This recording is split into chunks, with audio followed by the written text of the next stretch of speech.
கங் கணபதியே நம. அனைவருக்கும் வணக்கம். கந்த புராணத்தின் இந்த பதிவை உங்களுடன் பகிர்ந்து கொள்வதில் மிக்க மகிழ்ச்சி அடைகிறேன். இச்சா சக்தியாகிய வள்ளியும் கிரியா சக்தியாக தெய்வானையும் விளங்க ஞானவேல் தாங்கி மயில் வாகனத்தில் வலம் வரும் முருகப் பெருமானை நம் மன வாகனத்தில் ஏற்றி வைப்போம். 16 பேறுகளையும் தன் 12 கைகளாலும் வாரி வழங்குவான் நம் வடிவேலன். கந்த புராணம் 7 உபதேச காண்டம். அதில் 90 சிவமூர்த்திகள் 25.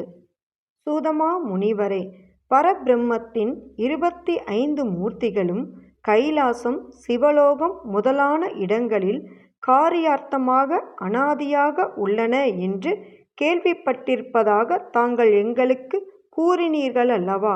அவற்றை எங்களுக்கு விளக்கிக் கூற வேண்டும் என்று கேட்டுக்கொண்டார்கள். சூத முனிவர் கூறலானார்.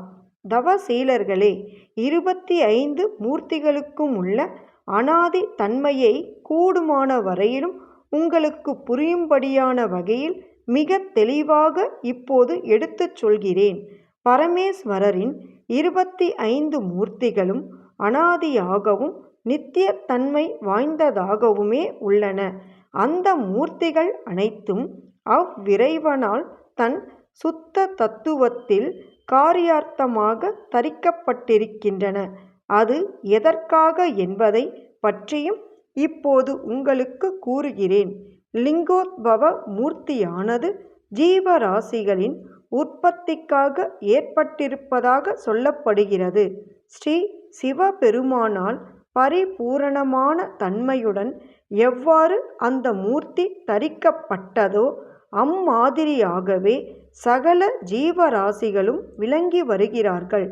இரண்டாவதாகிய நிர்விகாரமாகிய சுகாசன மூர்த்தியினால் சகல ஜீவராசிகளும் தங்களது பால்ய பருவத்தில் விகாரமற்றவர்களாக இருக்கிறார்கள்.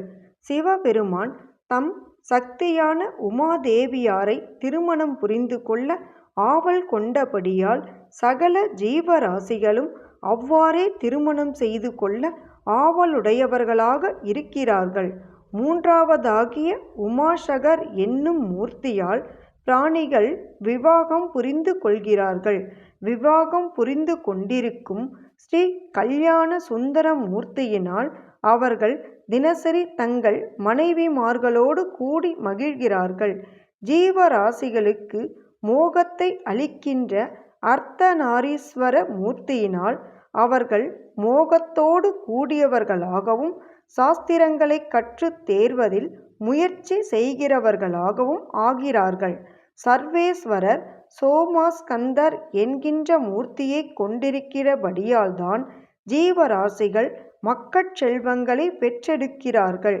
அவர் பஞ்சபூதங்களுக்கு காரணகர்த்தாவாகிய ஸ்ரீ மகாவிஷ்ணுவுக்கு சக்ராயுதத்தை அருளிய சக்கர பிரதான மூர்த்தியை கொண்டபடியால்தான் பிராணிகள் அனைவரும் போகங்களை அடைகிறார்கள்.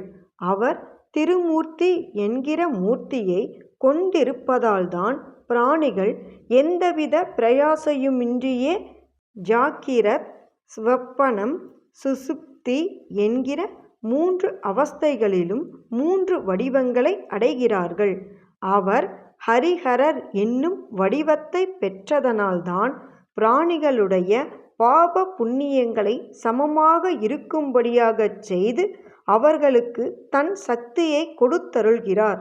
தயாநிதியும் பராபர கடவுளுமாகிய அவர் தமது பக்த கோடிகளுக்கு அருள் புரிவதற்காக தட்சிணாமூர்த்தி என்கிற வடிவத்தை தரித்து கொண்டிருக்கிறபடியால் பிறவியில் அச்சம் கொண்டவர்களான ஜீவாத்மாக்கள் அம்மூர்த்தியை மட்டுமே பிறவியற்ற பராபரப்பொருள் என்று உணர்ந்து கொண்டு தாங்கள் மோட்ச சாம்ராஜ்யத்தை அடைவதற்காக அப்பெருமானுடைய தட்சிணாமூர்த்தி உருவத்தை தஞ்சமடைகிறார்கள்.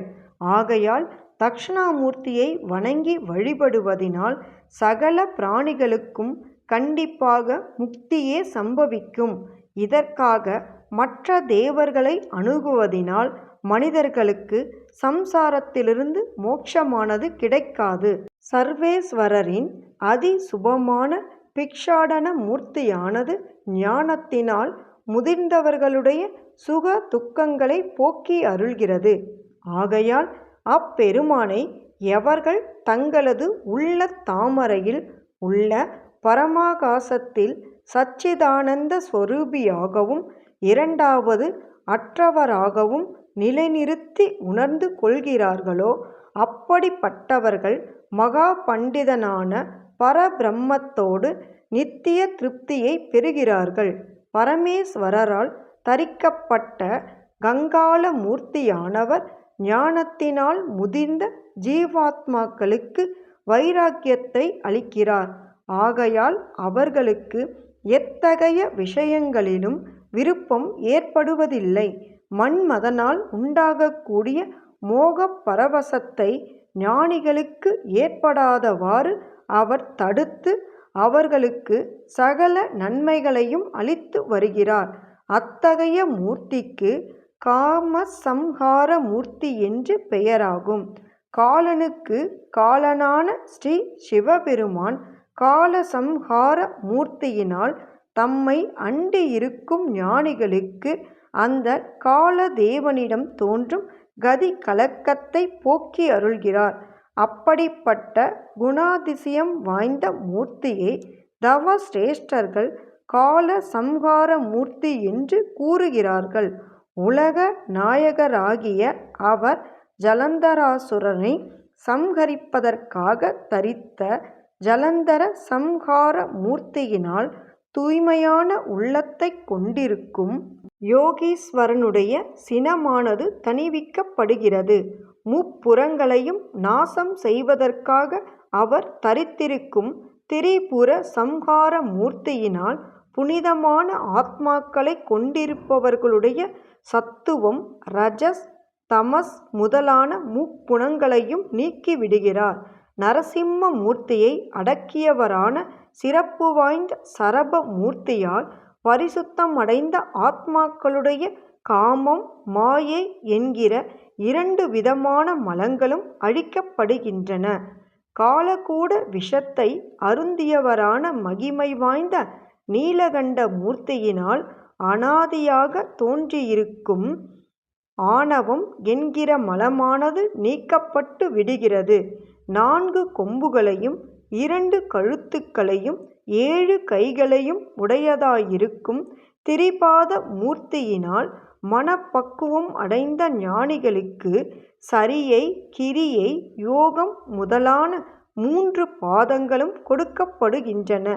கணக்கில்லாத சிறப்புகளும் உறைவிடமாகிய ஏகபாத மூர்த்தியினால் மன அடக்கம் பெற்றவர்களுக்கு ஞானம் என்கிற பாதத்தை கடைபிடிக்கும்படியான தன்மையானது தரப்படுகிறது. எந்தவித பந்தங்களும் இல்லாதவரான பைரவ மூர்த்தியினால் மனப்பரிசுத்தம் பெற்றிருக்கும் ஆத்மாக்கள் சகல பந்தங்களில் இருந்தும் விடுவிக்கப்படுகிறார்கள். வெள்ளியங்கிரியின் ஆகிருதியை கொண்டதும் தர்மத்தின் வடிவத்தை கொண்டிருப்பதுமாகிய சிறப்பு வாய்ந்த காளை மீது ஏறுகின்ற விருஷபாருட மூர்த்தியானது மனப்பக்குவம் அடைந்திருக்கும் ஞானிகள் அனைவருக்கும் அனுக்கிரகம் புரியாத தயாரான நிலையில் இருக்கிறது. சந்திரக்கலையை சிரசில் ஆபரணமாக தரித்திருக்கும் அவருடைய சந்திரசேகர மூர்த்தியினால் ஜீவராசிகள் அதிக திடசித்தம் வாய்ந்த பிறப்பு இறப்பு ஆகிய இந்த இரண்டையும் கடந்து விடுகிறார்கள். தமது ஒரு காலால் ஆனந்த தாண்டவம் புரிபவரும் உமாதேவியை மட்டுமே சாட்சியாக கொண்டதும் பரமானந்தம் பொங்கியதுமாகிய ஸ்ரீ நடராஜ மூர்த்தியினால் சகல ஞானிகளும் ஆனந்த பெருக்கையடைந்து மகிழ்கிறார்கள். ரச ரூபியான பிரம்மத்தை உணர்ந்து கொண்டதினால்தான் ஞானிகளானவர்கள் பரமானந்தத்தை அடைகிறார்கள் என்று வேதங்களில் குறிப்பிடப்பட்டுள்ளன. தயாநிதியாகிய பார்வதி மணாளரின் கங்காதர மூர்த்தியானது புண்ணிய சீலர்களை மகிழ்ச்சி பரவசத்தில் மிதக்க வைக்கிறது. ஆகையினால் அவருடைய இப்படிப்பட்ட 25 மூர்த்திகளும் அந்த பரமசிவனால் அந்தந்த காலத்திற்கு தகுந்த வண்ணம் ஜீவராசிகளை பாதுகாத்து ரட்சிப்பதற்காக, அதாவது அவர்களுக்கு மோட்சத்தை கொடுப்பதற்காக ஆதியிலிருந்தே அன்பு பெருக்கோடு தரிக்கப்பட்டன. அப்பெருமான் ஸ்திரமான தன்மை வாய்ந்தவர், அதாவது நித்திய தன்மை வாய்ந்தவர். ஆகையால் அவருடைய இந்த மாதிரியான மூர்த்திகளும் ஸ்திரம் பெற்றவைகளே என்பது வேத வாக்கியமாகும். இத்தகைய சுதந்திர தன்மையை பெற்றிருக்கும் உமாபதியிடம் அவர் ஒரு கால வரையறைக்கு உட்பட்டவர் என்று கூறப்படும் விதமானது அனுமானத்திற்கு ஏற்காதபடியினால் அது சித்திக்காது.